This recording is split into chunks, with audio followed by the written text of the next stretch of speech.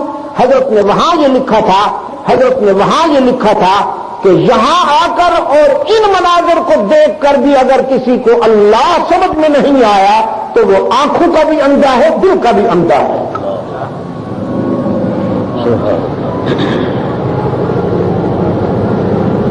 تو یہاں قرآن کا جو انداز تخاطب ہے وہ اہل عقل و دانش کی طرف ہے.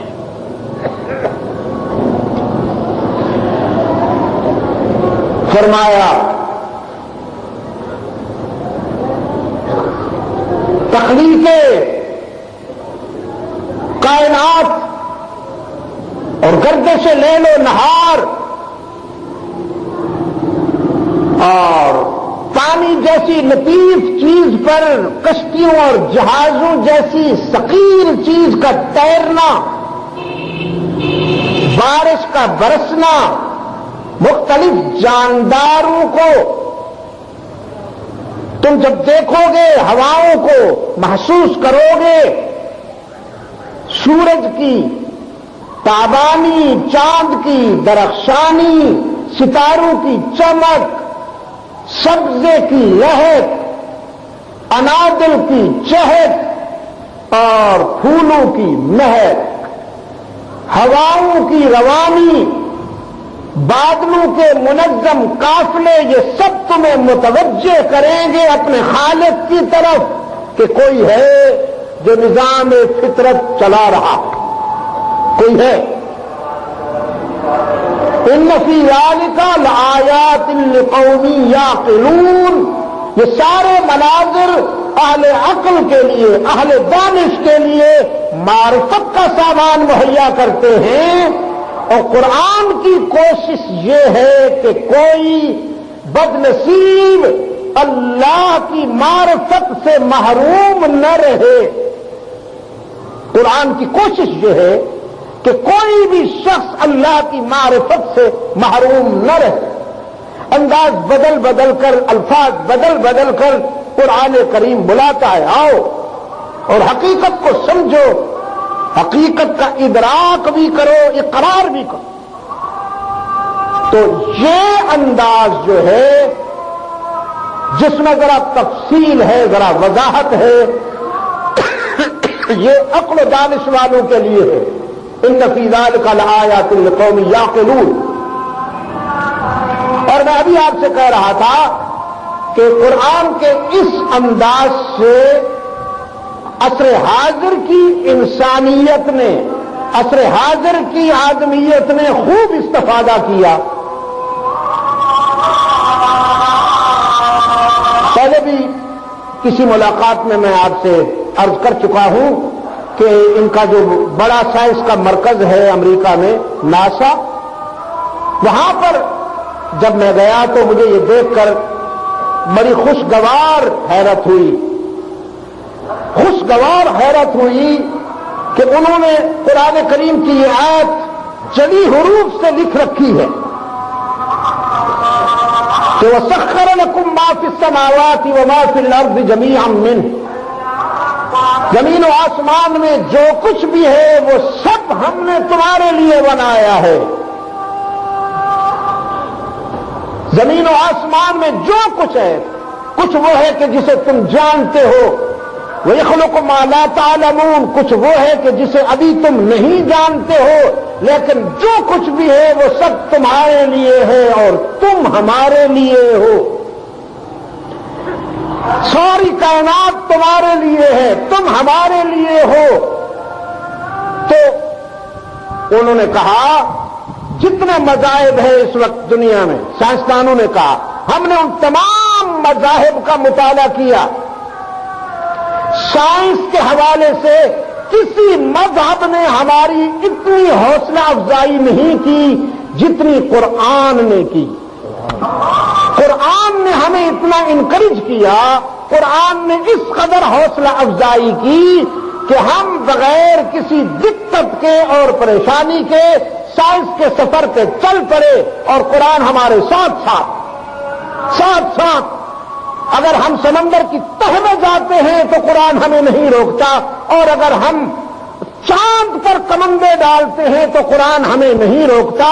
قرآن ہماری حوصلہ افزائی کرتا ہے، انکریجمنٹ کرتا ہے کہ یہ سب کچھ تمہارے لیے ہے، تو پھر اس سب کچھ کو بنانے والے کو بھی تو سمجھو نا۔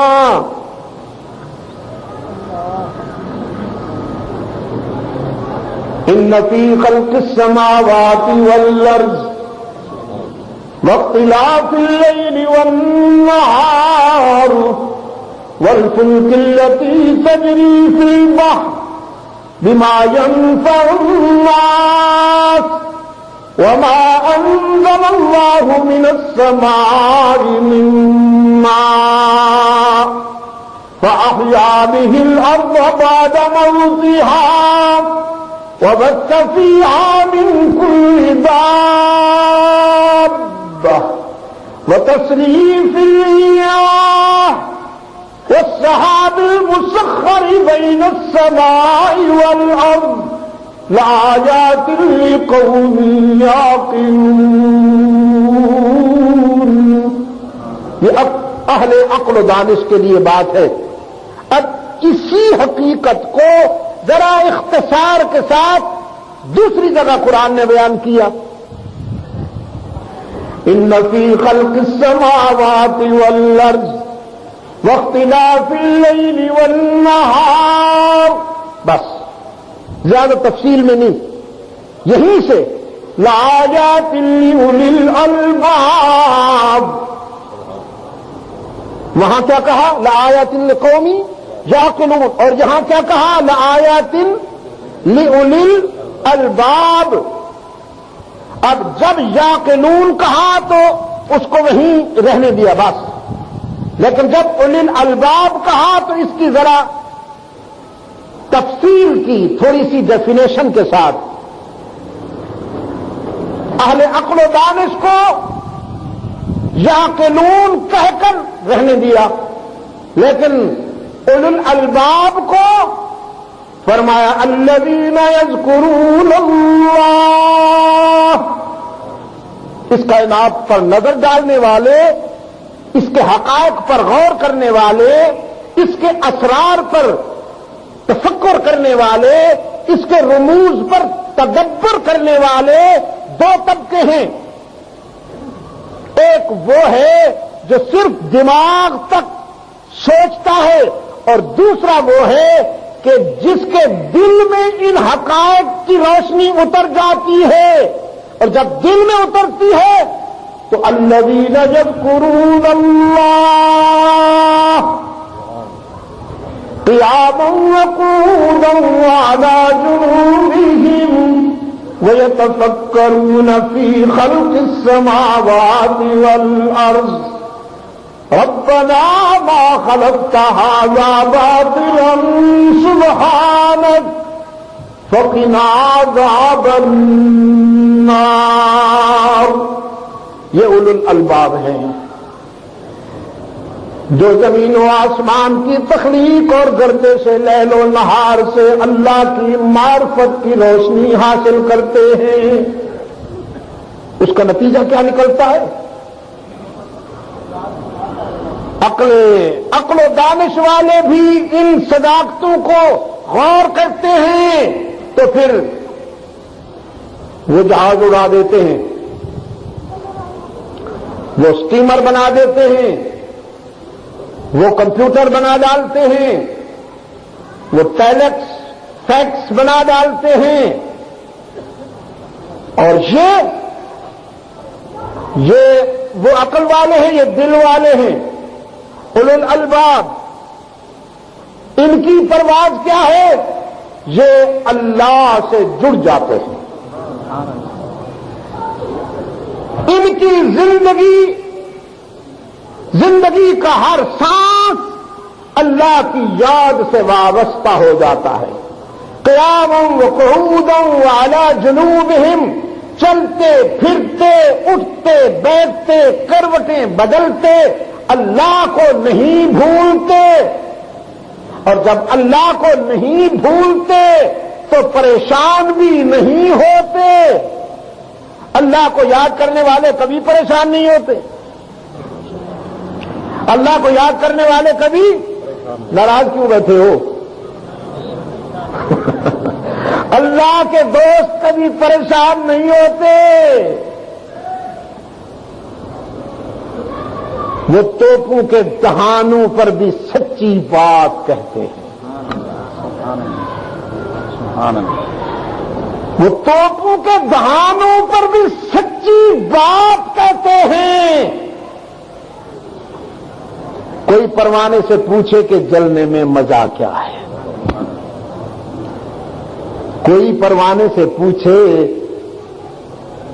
کہ جلنے میں مزہ کیا ہے، کہیں سے کوئی چھوٹا سا پتھر آ گیا، کہیں سے کسی نے کوئی چھوٹا سا پٹاخہ بجا دیا تو اگلے دن خبر لگ جاتی ہے امریکیوں پر مارٹر گولوں سے حملہ ہوا ہے۔ ہوتا کیا ہے؟ کچھ بھی نہیں ہوتا، مارٹر گولے پھینک دیے گئے امریکیوں پر، لیکن ہوا کچھ نہیں۔ ہوا تیز چلے، سنگریزے اڑ کر اگر ذرا یہاں لگ جائیں تو بیٹھ کر غور سے دیکھتے ہیں کوئی بم کے ریزے تو نہیں۔ ایک وہ ہے جو ہنستے مسکراتے میزائلوں کا سامنا کرتے آگ اور بارود سے کھیلتے پس منظر میں چلے گئے ہیں پیش منظر میں آنے کے لیے۔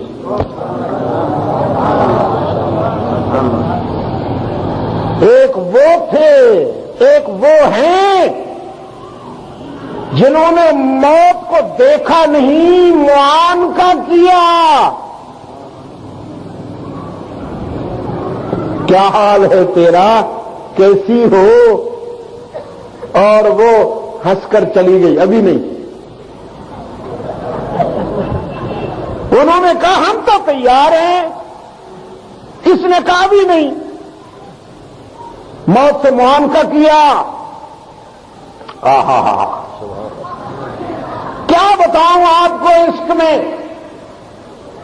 جو مصائب ہوتے ہیں کتنے لذیذ ہوتے ہیں۔ فرعون حضرت موسیٰ علیہ السلام کو چیلنج کرتا ہے، میری خدائی کو تو نہیں مانتا، ایک اندیکھے خدا کو لیے پھرتا ہے، وہ بھی کوئی معبود ہے جو نظر نہیں آتا، معبود تو میں ہوں جو 5 من کا جانور بیٹھا ہوا ہوں، دیکھو تو صحیح۔ کچھ لوگوں کی تسکین اندیکھے خدا پر نہیں ہوتی، وہ دیکھ کر مطمئن ہونا چاہتے ہیں۔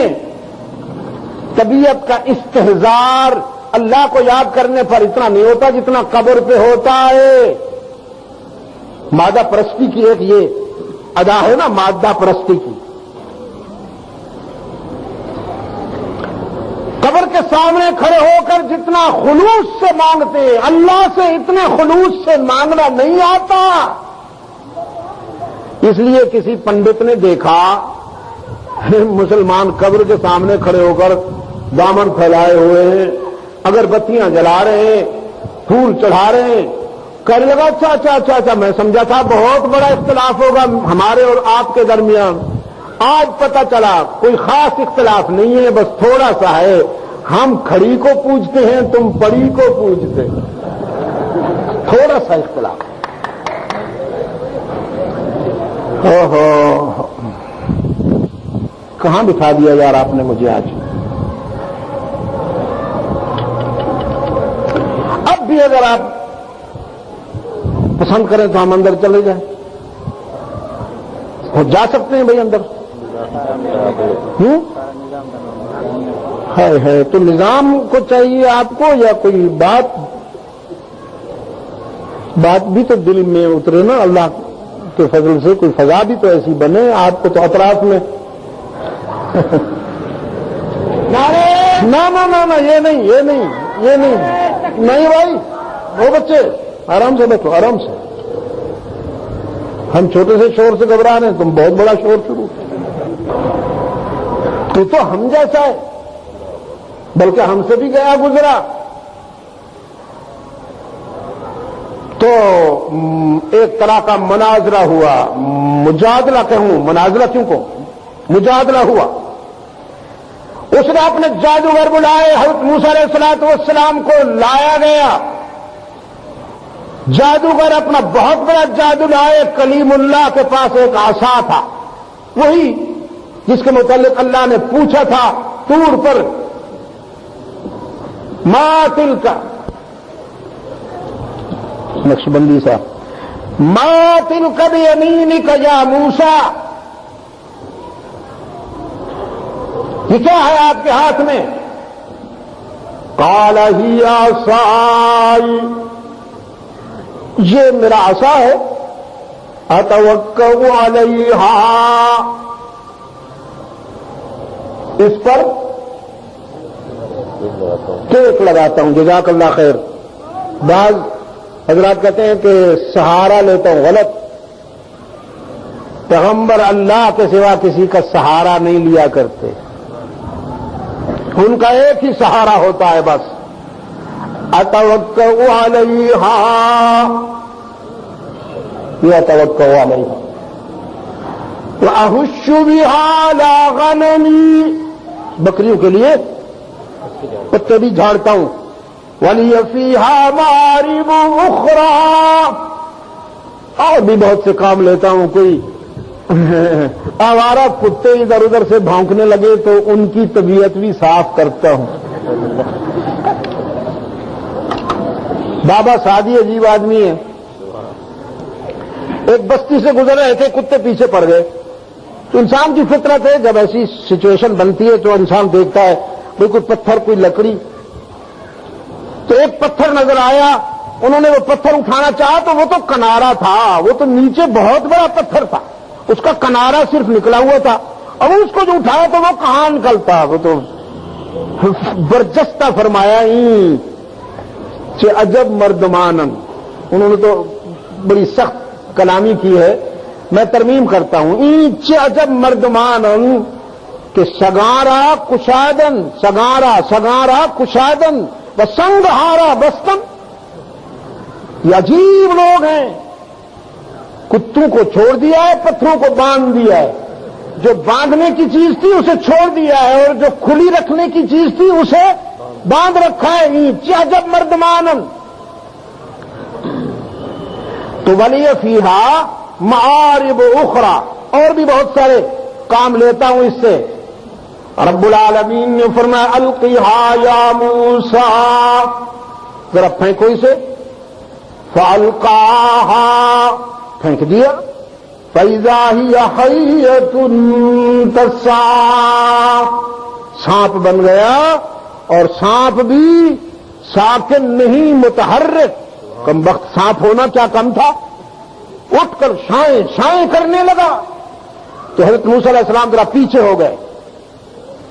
موذی سے ذرا دور رہنا چاہیے نا، یہ کوئی بہادری ہے موذی کے ساتھ آدمی ٹکرائے؟ کیوں بھی بھئی، کوئی بولا کتا سامنے آئے تو ایک طرف ہو جانا چاہیے نا. چپ بیٹھے ہو یار، آج تمہیں کیا ہو گیا ہے معلوم؟ بولے کتے سے مقابلہ کرنا چاہیے یا کنارا ہو جانا چاہیے؟ تو کنارا ہی ہوئے ہیں، اور کیا ہوا؟ خواہ مخواہ پریشان بیٹھے ہو.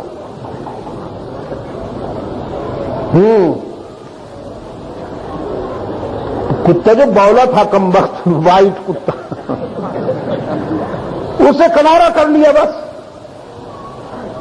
تو موذی جب سامنے کھڑا ہو گیا تو کلیم ذرا پیچھے ہٹے. رب العالمین نے فرمایا اقبل اقبل، ٹھہرو ٹھہرو ٹھہرو. خذھا، واپس آؤ اور اسے پکڑو. یا اللہ، سانپ کو پکڑوں؟ اور رب العالمین نے فرمایا ولا تخف، پکڑیے اور خوف نہ کھائیے. سنعیدھا سیرتھا الاولی، جب آپ پکڑیں گے تو یہ سانپ نہیں ہوگا، آپ کے ہاتھ میں آپ کی لکڑی ہی ہوگی. یہ آپ کے لیے تھوڑی ہے، یہ تو اس وقت جوہر دکھائے گا جب اس کا وقت آئے گا. وہ وقت آئے فرعون نے بڑے پالتو جادوگر پوری سلطنت سے منگوائے، بڑا بڑا جبہ پہنا ہوا کمبختوں نے لمبے لمبے وہ جبے پہنے ہوئے، اور یوں ہوتے آئے فرعون کے دربار میں. فرعونیوں نے بڑا استقبال کیا. فاتح آ گئے، دا وینر آ گئے. انہوں نے حضرت موسیٰ علیہ الصلوۃ والسلام سے کہا لائیے جو لا سکتے ہو. حضرت موسیٰ علیہ السلام نے فرمایا لاؤں گا پہلے تم. انہوں نے حضرت موسیٰ علیہ الصلوۃ والسلام سے کہا لائیے جو لا سکتے ہو. حضرت موسیٰ علیہ السلام نے فرمایا لاؤں گا پہلے تم. انہوں نے اپنے جادو کے وہ کرتب جو ہی میدان میں چھوڑے، کلیم اللہ نے وہی عصا پھینک دیا، اور اس کا جوہر دکھانا تھا کہ سارے کرتب ہڑپ کر گیا ان کے، کچھ بھی باقی نہ چھوڑا، میدان صاف. اور حضرت موسیٰ علیہ السلام کا عصا دیکھ رہا ادھر ادھر ہے کوئی اور بھی، ایک سب کو صاف کر گیا. ایک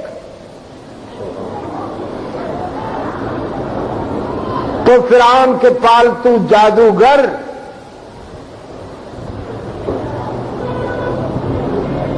اس منظر کو دیکھ کر دل کی دنیا بدل گئی.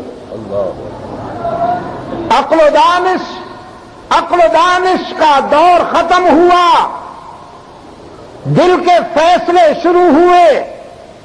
اور جب دل نے فیصلہ دیا تو کہتے ہیں آمنا برب موسیٰ و ہارون، ہم موسیٰ و ہارون کے رب پر ایمان لائے. قال آمنتم له قبل ان آذن لكم، فرعون کہتا ہے میری اجازت کے بغیر. وہ کہنے لگے یہ فیصلے اجازت لے کے ہوا کرتے ہیں، اجازت کا دور چلا گیا. ساری زندگی ہم تجھ سے اجازت لے کر اٹھتے رہے، تجھ سے اجازت لے کر بیٹھتے رہے، تجھ سے اجازت لے کر کھاتے پیتے رہے، تیری اجازت سے ہی ساری مہربانیاں کرتے رہے. اب تیرے حکم کا دور ختم، ہمیں اللہ کی معرفت نصیب ہوئی. اور جب دل فیصلے پر آ جائے تو دنیا کی طرف نہیں دیکھتا، پھر صرف اللہ کی طرف دیکھتا ہے. فرعون غضبناک ہو کر کہتا ہے لَأُقَطِّعَنَّ أَيْدِيَكُمْ، میں تمہارے ہاتھ کاٹوں گا، وَأَرْجُلَكُمْ مِنْ خِلَافٍ، پاؤں کاٹوں گا اوپر کی طرف، ٹکڑے ٹکڑے کروں گا. ثم لَأُصَلِّبَنَّكُمْ فِي جُذُوعِ النَّخْلِ، پھر کھجور کے تنے کو بیچ میں کاٹ کر تمہارا سر اسی میں پھنساؤں گا اور تم تڑپ تڑپ کر جان دو گے. کتنی بڑی دھمکی. اور وہ مستی کے انداز میں سکون کے ساتھ کہتے ہیں فَاقْضِ مَا أَنْتَ قَاضٍ، فَاقْضِ مَا أَنْتَ قَاضٍ، تجھ سے امید کرم ہوگی جسے ہوگی، ہمیں تو دیکھنا یہ ہے کہ تو ظالم کہاں تک ہے. دھمکیاں کیوں دیتا ہے؟ جو کر سکتا ہے کرنا. انما تقضی هذه الحیات الدنیا، تو جو کچھ بھی کرے گا اس دنیا کی زندگی میں کرے گا. اور ہم تو اللہ پر ایمان لائے لیغفر لنا خطایانا، ہم اس پر ایمان لائے ہیں. ہم تیری دھمکیوں سے متاثر نہیں ہوں گے، ہم نے تو قضائیں ادا کرنی ہیں. ہم نے منزل عشق پر پہنچنے کے لیے قضائیں ادا کرنی ہیں. تو جتنے مظالم اور جتنے شدائد کرے گا ہم ان مظالم سے گزر کر اللہ کو راضی کریں گے. اگر وہ راضی ہو جائے تو تیرے مظالم اور شدائد مہنگا سودا نہیں، سب کچھ برداشت کریں گے اس کو راضی کرنے کے لیے۔ فرعون کو پتہ چلا کہ وہ جو کنیز ایک حضرت آسیہ کی خادمہ تھی، وہ بھی موسیٰ پر ایمان لائی ہے۔ غضبناک ہو گیا کمبخت۔ فرعونوں کو کمزوروں پہ غصہ بڑا جلدی آتا ہے۔ فرعونوں کو کمزوروں پہ غصہ بہت جلدی آتا ہے۔ خاتون کو بلوایا، کہنے لگا میں نے سنا ہے تو میری خدائی کی منکر ہو گئی اور موسیٰ کے خدا کو ماننا شروع ہو گئی، یہ سچ ہے؟ اس نے کہا الحمدللہ یہ سچ ہے، الحمدللہ یہ سچ ہے۔ اس کی 2 بچیاں بھی تھیں، ایک 7 سال کی، ایک 5 سال کی۔ کہنے لگا اچھا، ایک بہت بڑا ٹب، سٹیل کا بہت بڑا ٹب، آگ پہ اس ٹب کو تیل سے بھرا، اور جب تیل کھولنے لگا تو بچیوں کو بالوں سے پکڑ کر اس میں ڈالنے کا ارادہ کیا، پھر بالوں سے پکڑنے کے بجائے پاؤں سے پکڑ کر جب ڈالنا چاہا، ماں تو ماں ہوتی ہے، بہرحال یہ رشتہ بڑا نازک ہے۔ مامتا کی دنیا میں ہلچل مچی۔ رحمت عالم صلی اللہ علیہ وسلم نے فرمایا اللہ نے کرم کیا، اور اس کے کرم کا انداز یہ ہوا کہ ماں کی نگاہوں کے سامنے بھی اور بچیوں کے نگاہوں کے سامنے بھی اللہ نے دنیا کو ہٹا کر آخرت رکھ دی۔ دونوں ماں کی نظر میں بھی بچیوں کی نظر میں بھی جنت کا منظر رکھ دیا، اور جنت کا منظر جو ہی سامنے آیا، بچی اس کھولتے ہوئے تیل میں ڈالتے وقت اپنی ماں کو پکار کے کہتی ہے ماں گھبرانا نہیں، میں تو اپنی منزل کو پہنچ گئی الحمدللہ، تو کب آئے گی؟ دوسری بچی بھی اسی کیفیت میں چلی گئی اس دنیا سے، اور ماں بھی چلی گئی اس دنیا سے۔ عجب چیز ہے لذت آشنائی، اقبال کہتا ہے عجب چیز ہے لذت آشنائی۔ تو میرے واجب الاحترام بزرگوں اور عزیز دوستوں، اللہ کی یاد سے وابستہ ہو جانے والے جب اس سے تعلق قائم ہو جائے تو پھر وہ خزاؤں میں پھول کھلایا کرتے ہیں، خزاؤں میں پھول کھلایا کرتے ہیں۔ اور یہ بھی میں بتا دوں آپ کو کہ ایسے افراد کی تعداد ہمیشہ انگلیوں پہ گنی جا سکتی ہے۔ ان تطع اکثر من فی الارض یضلوک عن سبیل اللہ۔ مغربی جمہوریت اور اسلام میں فرق ہے۔ مغربی جمہوریت میں گنے جاتے ہیں، اسلام میں تولے جاتے ہیں۔ مغربی جمہوریت جو ہے وہ اکثریت کو دیکھتی ہے، اسلام اہلیت کو دیکھتا ہے۔ اسلام میں اکثریت معیار نہیں ہے، اہلیت معیار ہے۔ آپ کا کیا خیال ہے؟ اکثریت کو معیار مانو گے تو یہ تماشا جاری رہے گا۔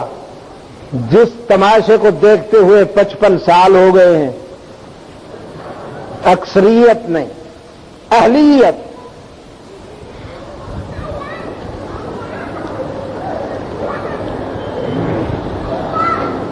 تو اہل نظر کی تعداد ہمیشہ مختصر ہوا کرتی ہے۔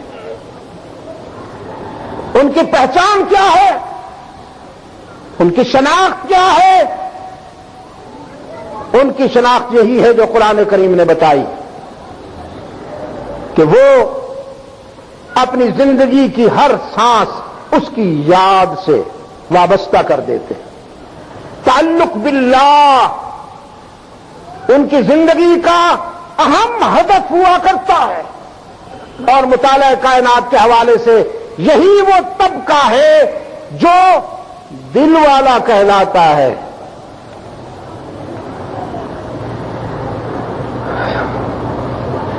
ایک اور جگہ قرآن کریم نے فرمایا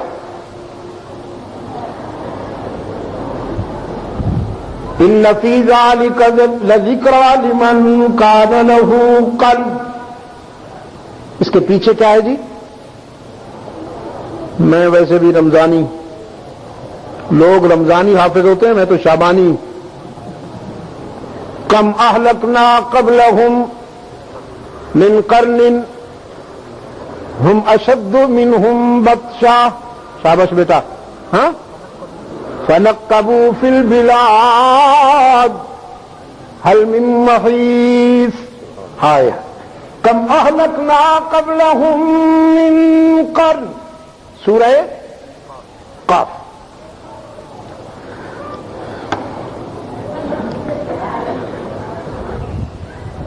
کم اہلکنا قبلہم من قرن،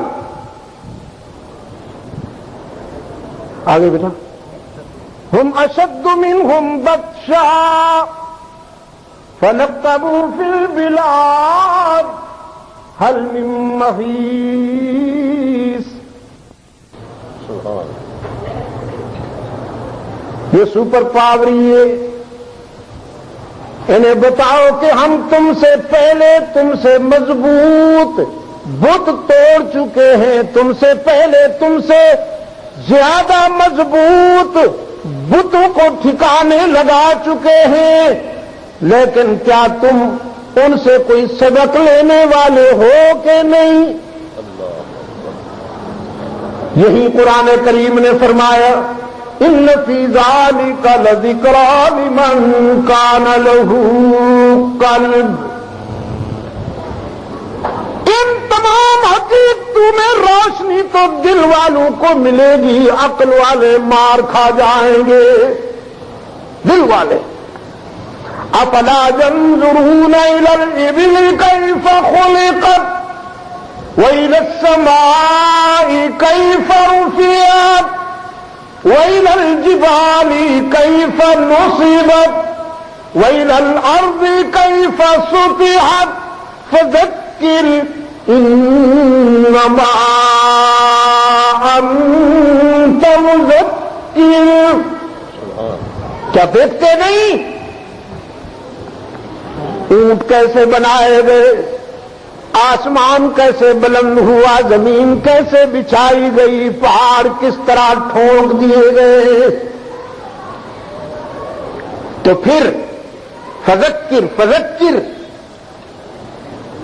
انما انت مذکر،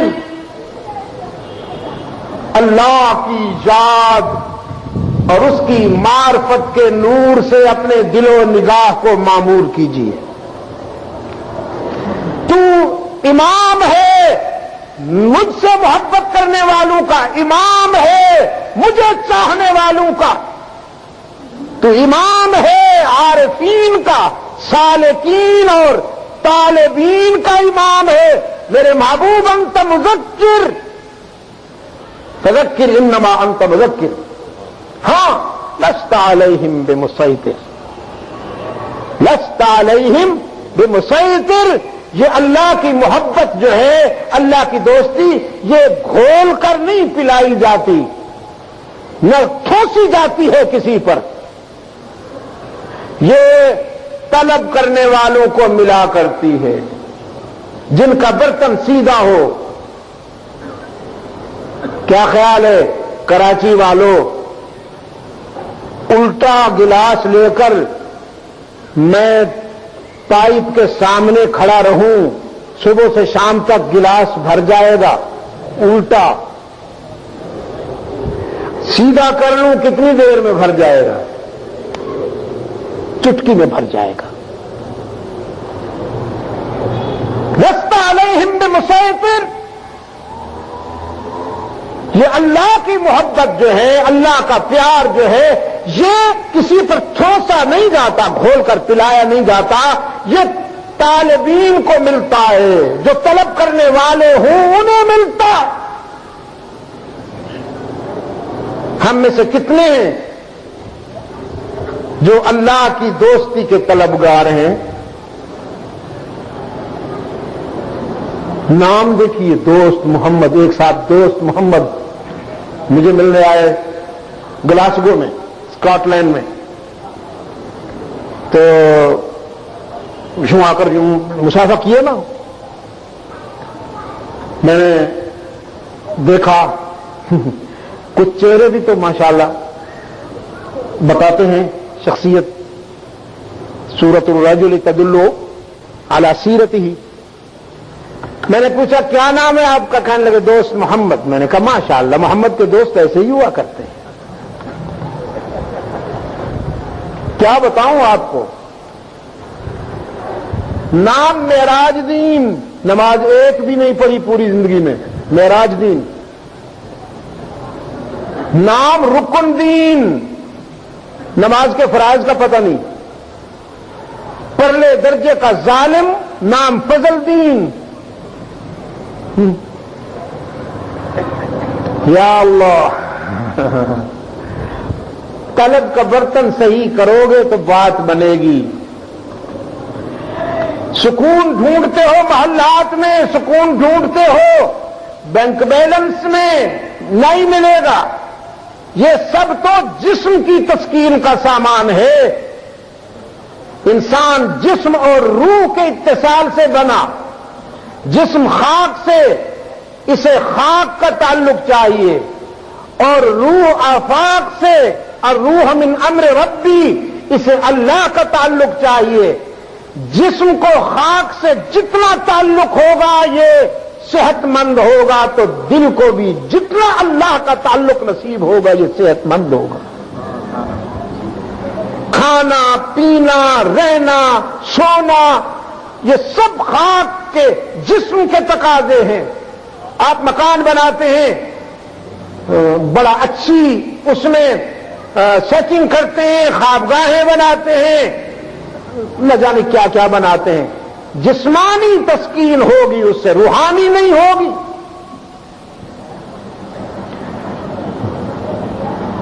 مچھلی کو کستوری نہیں چاہیے، زعفران نہیں چاہیے، جواہرات نہیں چاہیے، پانی چاہیے۔ دل کو بھی محلات نہیں چاہیے، جراثیم کے ڈھیر نہیں چاہیے، اس کی یاد چاہیے۔ لا تلہکم اموالکم ولا اولادکم عن ذکر اللہ یا ایھا الذین آمنوا۔ ہاں، اپنوں کو سمجھایا، یا ایھا الذین آمنوا، ایمان والو، لا تلہکم اموالکم ولا اولادکم عن ذکر اللہ۔ کہیں مال کی محبت، اولاد کی محبت تمہیں اللہ کی یاد سے غافل نہ کر دے، اللہ کی دوستی اور اللہ کے پیار سے دور نہ لے جائے۔ ومن یفعل ذلک، جس نے اللہ کی دوستی کو پسنداز کر کے مال و دولت سے پیار کیا، اولاد سے پیار کیا، فاولئک ھم الخاسرون، نقصان میں رہے گا، سکون نہیں پائے گا۔ کم ترکوا من جنات وعیون، کم ترکوا من جنات وعیون وزروع ونخل، کتنے اس دنیا سے چلے گئے جنہوں نے جاگیریں بنائیں، باغات لگائے، محلات بنوائے، اور آج تم سے کیا کہوں، لحد کا بھی پتہ نہیں۔ آج تم سے کیا کہوں، لحد کا بھی پتہ نہیں۔ وہ جن کا ہمیشہ معطر بدن تھا، مشین چلن تھا، جب قبر کوہن ان کی کھودی تو دیکھا نہ عضو بدن تھا نہ تارے کفن تھا۔ کل پاؤں ایک کاسہ سر پر جو آ گیا، یکسر وہ استخوان شکستہ سے چور تھا، کہنے لگا کہ دیکھ کے چل راہ بے خبر، میں بھی کبھی کسی کا سرے پر غرور تھا۔ نفس نے دھوکہ دے رکھا ہے، تم ہمیشہ جیو گے، تمہاری زندگی کا چراغ نہیں بجھے گا، اور قرآن بار بار کہتا ہے، تمہارے دل و دماغ پہ دستک دے دے کر کہتا ہے، اذا جاء لا یؤخر تفرون منه ان الموت الذي تفرون منه فانه ملاقيكم، تم بھاگتے پھرتے ہو موت سے، وہ تم سے ملنے والی ہے، وہ وقت پر آئے گی، تمہیں آغوش میں لے کر اس دنیا سے لے جائے گی، ثم تردون الى عالم الغیب والشہادہ، پھر اس کی عدالت میں پہنچائے گی جو تمہاری تنہائیوں کو بھی جانتا ہے، تمہارے ظاہر کو بھی جانتا ہے، تمہارے باطن کو بھی جانتا ہے، تمہارے سری جہری جلی خفی لمحات سے خوب آگاہ ہے۔ فَيُنَبِّئُكُم بِمَا كُنتُمْ تَعْمَلُونَ، تم جو کچھ کرتے ہو وہ تمہارے سامنے رکھ دے گا، تمہاری زندگی کا، ساری زندگی کا نامہ اعمال کھلی ہوئی کتاب بن کر تمہارے سامنے آ جائے گا۔ علماء کرام، فَيُنَبِّئُكُم پر میری روح جھوم اٹھتی، فَيَحْكُمُ نہیں، يُنَبِّئُكُم، جب اللہ کی عدالت میں ہم پہنچیں گے تو وہ بتائے گا تم نے یہ کیا، تم نے یہ کیا، تم نے یہ کیا، تمہارے دن یوں گزرے، راتیں یوں گزری، تمہاری تنہائیاں اس طرح تھیں، جلوت اس طرح تھی، خلوت اس طرح تھی، سب کچھ بتا دینے کے بعد فیصلہ ہمارے اعمال کے مطابق نہیں، اپنے کرم کے مطابق فرمائے۔ فَيُنَبِّئُكُم، بتا دیں گے تمہیں، بتایا تو جائے گا تمہیں، لیکن فیصلے اپنے کرم سے فرمائیں گے، اپنی رحمت سے فرمائیں گے۔ اس لیے رحمت عالم صلی اللہ علیہ وسلم نے فرمایا، اللہ سے انصاف نہ مانگا کرو، اللہ سے فضل مانگا کرو۔ یہ نہ کہا کرو یا اللہ انصاف کرنا، اگر انصاف مانگو گے تو مار کھا جاؤ گے۔ صحابہ نے عرض کیا، اللہ کے رسول آپ کیا مانگتے ہیں اللہ سے؟ آپ کیا مانگتے ہیں کہ آپ تو معصوم ہیں، لوگ گناہوں سے ڈرتے ہیں، گناہ آپ سے ڈرتے ہیں۔ رحمت عالم صلی اللہ علیہ وسلم نے فرمایا، میں بھی اپنے رب سے اس کا فضل مانگتا ہوں، میں بھی اپنے رب سے اس کا فضل مانگتا ہوں۔ تو میرے واجب الاحترام دوستو، پوری دنیا میں اضطراب دیکھتا ہوں، پوری دنیا کو اس وقت میں محو اضطراب پا رہا ہوں، بیجنگ سے سان فرانسسکو تک اور پاناما سے ہانگ کانگ تک کرۂ ارض پر اضطراب کا ایک طوفان چھایا ہوا ہے، طوفان۔ اور یہ قرب قیامت کی سب سے اہم علامت ہے۔ باقی علامات میں سمجھتا ہوں ساری کی ساری ہمارے سامنے آ چکی۔ یہ اہم علامت ہے کہ پورا عالم ایک اندیکھے اضطراب میں مبتلا ہو جائے گا۔ قرآن پاک نے فرمایا، من اعرض عن ذکری، جس نے مجھ سے منہ موڑا، فإن له معیشۃ ضنکا، زندگی عذاب بن جائے گی، وَنَحْشُرُهُ يَوْمَ الْقِيَامَةِ أَعْمَىٰ، یہ تو دنیا کی بات ہے، حشر میں آنکھوں کے نور سے محروم اٹھے گا۔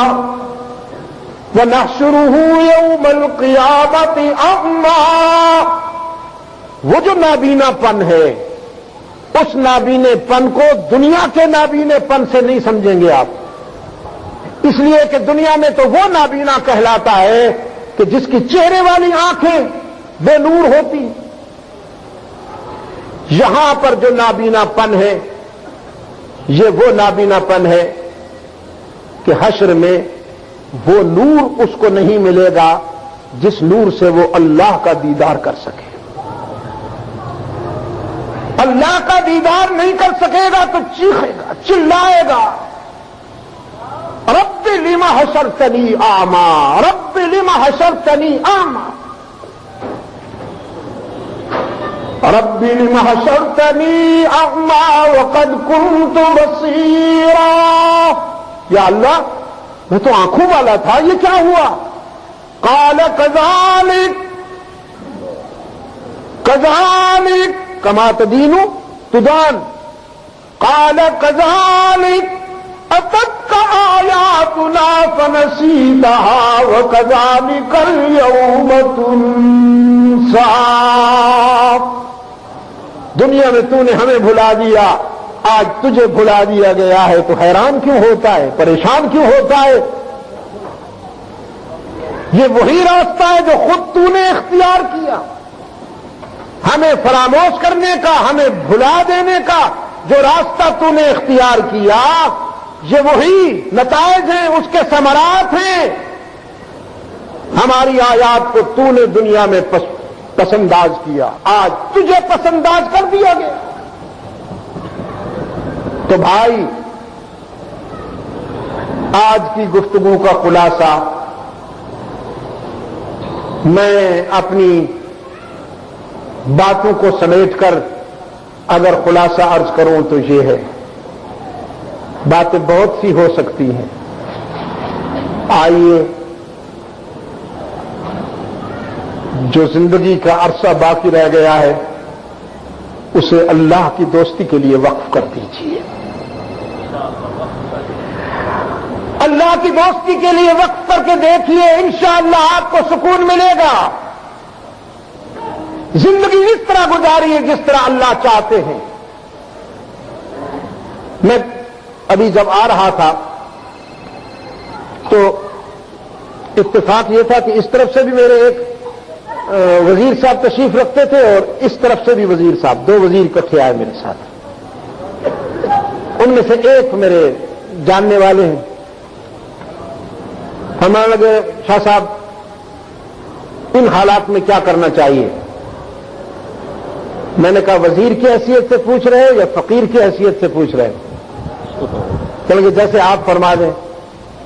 میں نے کہا بس دوسرا بہتر ہوگا، وزیر کی حیثیت سے آپ اس لیے مجھ سے نہ پوچھیے کہ میں وزیر نہیں ہوں، تو فقیر سے فقیر کی حیثیت سے پوچھیے۔ تو میرا جواب یہ ہے کہ اپنی ذاتی زندگی میں اصلاح کر لیجیے، اپنے گھر کی چار دیواری میں رحمت عالم صلی اللہ علیہ وسلم کی مرضی کو نافذ کر لیجیے، گھر کی چار دیواری کا ماحول ایسا بنا دیجیے کہ جس سے رحمت عالم کو دکھ نہ پہنچے۔ ہمارے گھر کی چار دیواری کا ماحول ایسا نہیں ہونا چاہیے کہ جس سے رحمت عالم صلی اللہ علیہ وسلم کو روحانی تکلیف پہنچے۔ انشاءاللہ تمام مسائل کا حل یہی ہے۔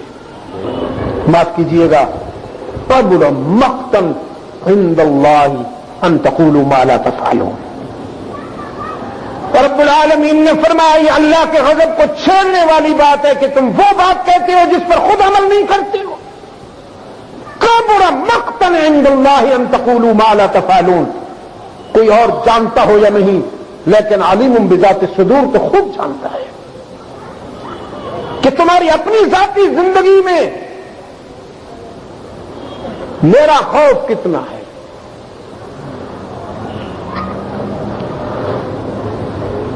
اگر ہم اپنی ذاتی زندگی کی اصلاح کر لیں،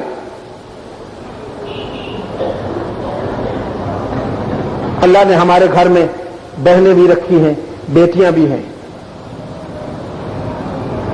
اگر ہمارے اپنے گھر میں بہنیں اور بیٹیاں موجود ہیں تو پھر ہمیں کسی کی بیٹی اور بہن کی طرف نظر اٹھا کے نہیں دیکھنا چاہیے۔ جب ہم کسی کی بہن اور بیٹی کی طرف نظر نہیں اٹھائیں گے تو یقیناً ہماری بہن اور بیٹی کی عزت بھی محفوظ رہے گی، ان کی چادر بھی محفوظ رہے گی۔ آپ نے کبھی غور فرمایا بیٹیاں باپ سے پوچھے بغیر سر برہنہ ہوتی جا رہی ہیں، بہنوں کے سر سے چادریں اڑتی جا رہی ہیں، یہ سب کہاں چلی گئیں؟ یہ سب کچھ پہلے تو بازاری جنس کی پہچان ہوا کرتی تھی کہ وہ سر برہنہ ہوا کرتی تھی۔ عزت عزت والے گھرانوں کو کیا ہوا؟ مغل بادشاہوں کے متعلق تاریخ میں بڑی موشگافیاں ملیں گی، آپ کو بہت کچھ ملے گا، لیکن تاریخ کا مطالعہ کرنے والے اس بات میں میرے ساتھ اتفاق فرمائیں گے کہ مغل حکمرانوں کے گھروں میں بے پردگی نہیں ہوا کرتی تھی۔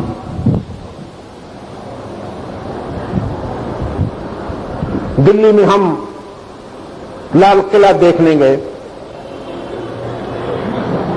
وہاں دو دوست جو اس سلسلے میں ہماری رہنمائی کر رہے تھے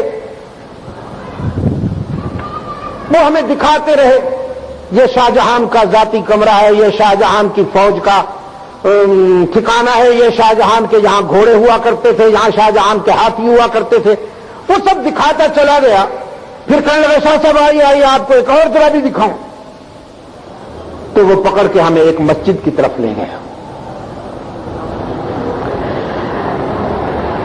ہم اس مسجد میں گئے تو ہم نے دیکھا کہ ایک میڈیا کی ٹیم مووی بنا رہی تھی، بعد میں پتا چلا کہ وہ آسٹریلیا سے آئے ہوئے تھے۔ ہم نے ان سے کہا بھی تھوڑی دیر کے لیے خاموش ہو جاؤ، ذرا تھوڑی دیر کے لیے ٹھہر جاؤ، ہم کچھ دیر یہاں رہیں گے، اس کے بعد پھر تم اپنی کارروائی جاری رکھنا۔ شاید آپ میں سے کچھ دوست ایسے ہوں جنہوں نے وہ مسجد دیکھی ہو، اب بھی یعنی تقریباً 100 سال سے زیادہ عرصہ ہونے کو آیا ہے، اب بھی اس کا ماربل، اس کا سنگ مرمر اتنا فریش اور خوبصورت ہے کہ محسوس ہوتا ہے جیسے ابھی مستری بنا کر چلے گئے، ابھی وہ باہر نکلے ہیں۔ کوئی اس کی اینٹ ادھر ادھر نہیں ہوئی، کہیں سے اس کا رنگ خراب نہیں ہوا، کہیں سے کوئی میل کچائل نظر نہیں آئی، صاف ستھرا ماربل چمک رہا۔ مجھے بتایا گیا کہ یہ مغل بادشاہوں کی خواتین کے لیے ان کے مسکن کے، ان کے گھر کے ساتھ وابستہ مسجد تھی جس میں وہ نماز پڑھا کرتی تھیں۔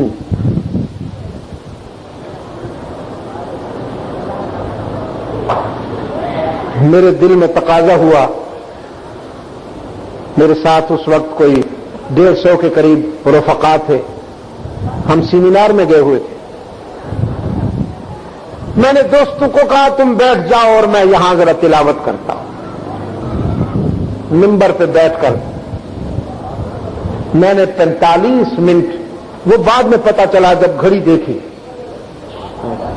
ایک خاص کیفیت میں تلاوت کرتا رہا اور آنکھیں برستی رہیں۔ ہم تو اس لیے رو رہے تھے کہ قرآن کریم ہمارا ایک، اس کا ہمارے دل کے ساتھ، ہمارے احساسات کے ساتھ تعلق ہے، اور پھر یہ کہ ہم ماضی اور حال کو، کہ کیا ماضی تھا اور کیا حال ہے۔ جب تلاوت ختم ہوئی اور ہم نے اٹھنا چاہا تو میں نے دیکھا کہ آسٹریلیا کی وہ جو میڈیا ٹیم تھی، ان میں سے بھی کچھ لوگوں نے جیب سے ٹشو نکال کر اپنے آنسو پوچھے۔ یہ سسپنس ہے، یہ آج تک معمہ ہے کہ وہ کیوں روئے، انہیں کس بات نے رلایا۔ قرآن پر ان کا ایمان نہیں، ہمارا ماضی کیا تھا اور حال کیا ہے اس سے انہیں کیا تعلق نہیں، تو انہیں کس بات نے رلایا، سوائے اس کے اور کچھ سمجھ میں نہیں آتا کہ قرآن کلام فطرت ہے، قرآن کلام فطرت ہے، اور اتفاق یہ ہے کہ جو میں نے تلاوت کی تھی وہ سورہ مریم تھی، اور وہ عیسائی تھے،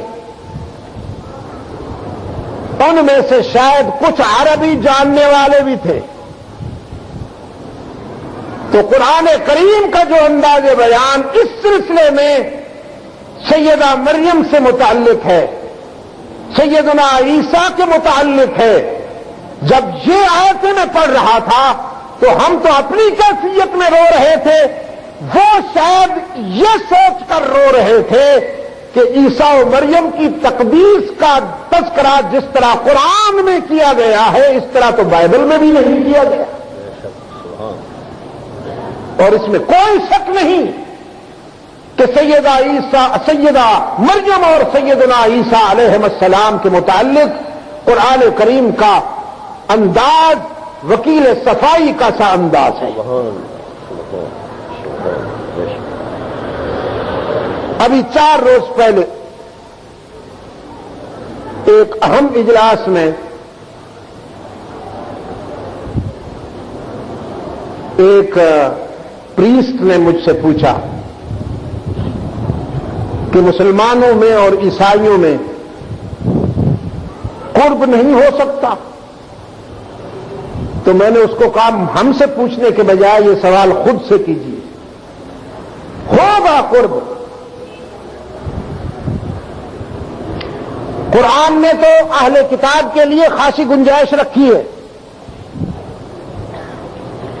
لیکن تم اہل عتاب سے اپنا دامن چھڑاؤ گے تو بات بنے گی۔ اب اہل کتاب اور اہل عتاب اس کو ذرا سمجھ میں نہ آیا، کہنے لگا یہ اہل عتاب کون ہے؟ میں نے کہا جنہوں نے فلسطین میں آگ لگا رکھی ہے، یہودی مسلمانوں کے بعد میں دشمن ہیں، عیسائیوں کے اس سے پہلے دشمن ہیں۔ حضرت عیسیٰ علیہ السلام پر اور سیدہ مریم پر سب سے پہلی بدزبانی یہودیوں نے کی۔ پوری انسانی تاریخ میں یا حضرت عیسیٰ علیہ السلام کی بعثت سے آج تک ان دونوں مقدس کرداروں سے متعلق کسی اور مذہب میں، کسی اور دین میں سیدہ مریم و عیسیٰ پر بدزبانی نہیں کی گئی، صرف یہودیوں نے یہ شقاوت کا مظاہرہ کیا۔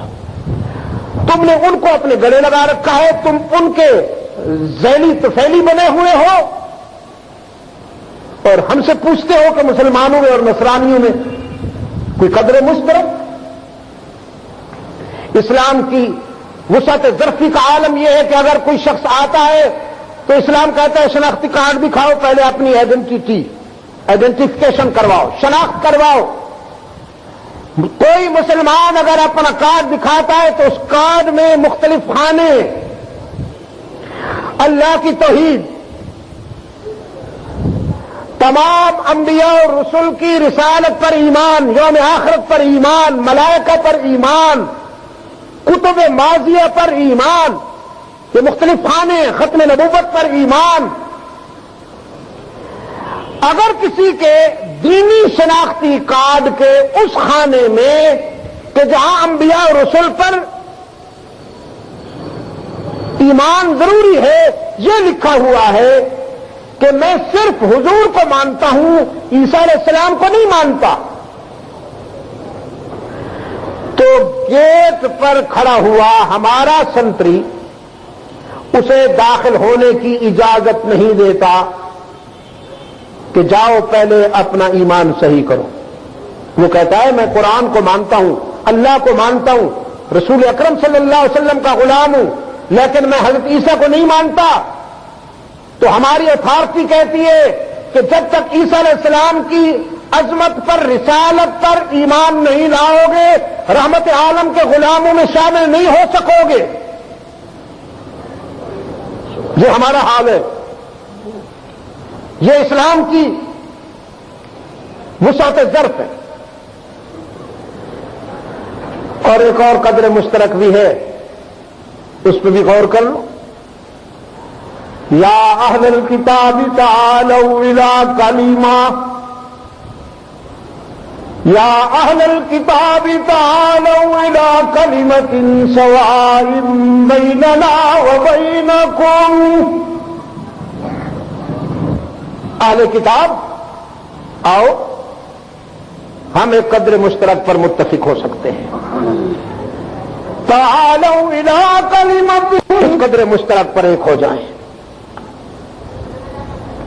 کہ تمہارے اور ہمارے لیے اللہ کے سوا کوئی اور معبود نہیں۔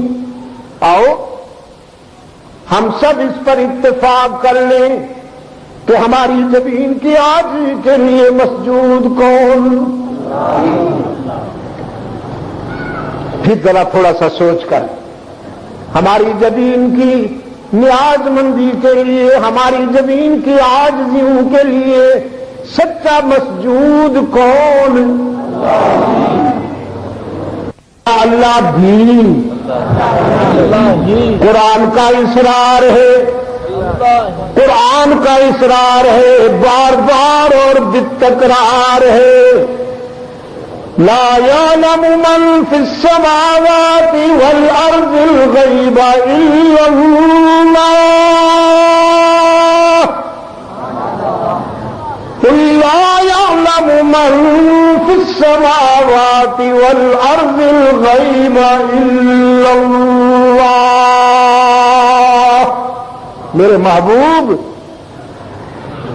اعلان کر دیجئے، زمینوں آسمانوں کا غیب کون جانتا ہے؟ اللہ ہی، الا اللہ، کوئی نہیں جانتا مگر اللہ ہی۔ وَيَعْلَمُ مَا فِي السَّمَاءِ وَيَعْلَمُ مَا فِي الْبَرِّ وَالْبَحْرِ، یہ اور جگہ ہے۔ وَعِندَهُ مَفَاتِحُ الْغَيْبِ لَا يَعْلَمُهَا إِلَّا هُوَ، اسی کے پاس ہے غیب کی چابیاں، نہیں جانتا کوئی مگر اللہ ہی۔ وَيَعْلَمُ مَا فِي الْبَرِّ وَالْبَحْرِ، اور وہی جانتا ہے جو کچھ کے خشکی میں ہے، تر میں، بر میں ہے، بہر میں۔ وَمَا تَسْقُطُ مِن وَرَقَةٍ إِلَّا يَعْلَمُهَا، یہ اس کی علم کی وسعت کا ایک چھوٹا سا اگزامپل ہے کہ ونٹر میں اور خزاں میں، پت جھڑ میں جب درختوں سے پتے جھڑتے ہیں تو پوری کائنات کے درختوں سے گرنے والے پتوں میں سے کوئی ایک پتا بھی ایسا نہیں جو اس کے علم سے باہر ہو۔ وَلَا حَبَّةٍ فِي ظُلُمَاتِ الْأَرْضِ، کوئی دانہ نہیں دھرتی کے سینے سے اگنے والا جسے وہ نہ جانتا ہو۔ وَلَا حَبَّةٍ فِي ظُلُمَاتِ الْأَرْضِ وَلَا رَطْبٍ وَلَا يَابِسٍ إِلَّا فِي كِتَابٍ مُبِينٍ، جو کچھ خشکی میں ہے، تر میں، بر میں ہے، بحر میں، صحرا میں ہے، دریا میں، جنگل میں ہے، آبادی میں، زمین و آسمان میں، جو کچھ بھی ہے اس سب کچھ کو جاننے والا کون؟ رحمت عالم صلی اللہ علیہ وسلم، کائنات کا سب سے بڑا عالم، امام العلماء، سید العلماء، سید الانبیاء تو ہے ہی، اس میں تو کوئی شک نہیں، امام المرسلین تو ہے ہی، اس میں کوئی شک نہیں، امام العلماء، سید العلماء، لیکن علام الغیوب کون؟ علام الغیوب کون؟ ہی تو ذرا، یہ ہے سکون کی باتیں، یہ ہے اطمینان قلب کی باتیں، یہ دل کی روشنی کے لیے ضروری ہے۔ ان سویروں کو اپنے دل میں اتاریں گے تو انشاءاللہ ڈپریشن ختم ہوگا، اضطراب ختم ہوگا، زندگی سکون کی شاہراہ پہ آ جائے گی۔ اس وقت اس کی بہت زیادہ ضرورت ہے۔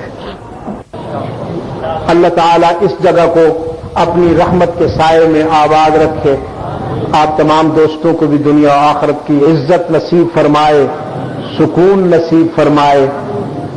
بہت شکر گزار ہوں منتظمین کا بھی اور سامعین کا بھی، پھر اہل محلہ کا بھی شکر گزار ہوں، انہیں میرے حال پہ رحم آ گیا اور انہوں نے بھی کچھ سکون فرما لیا. مولانا کا بھی حضرت مولانا حلیم الرحمان صاحب نے بڑے حلم سے ہماری مریضوں کا تقاضا کہ ہماری دعا. میں خود مریض ہوں, میرے لیے بھی تو دعا.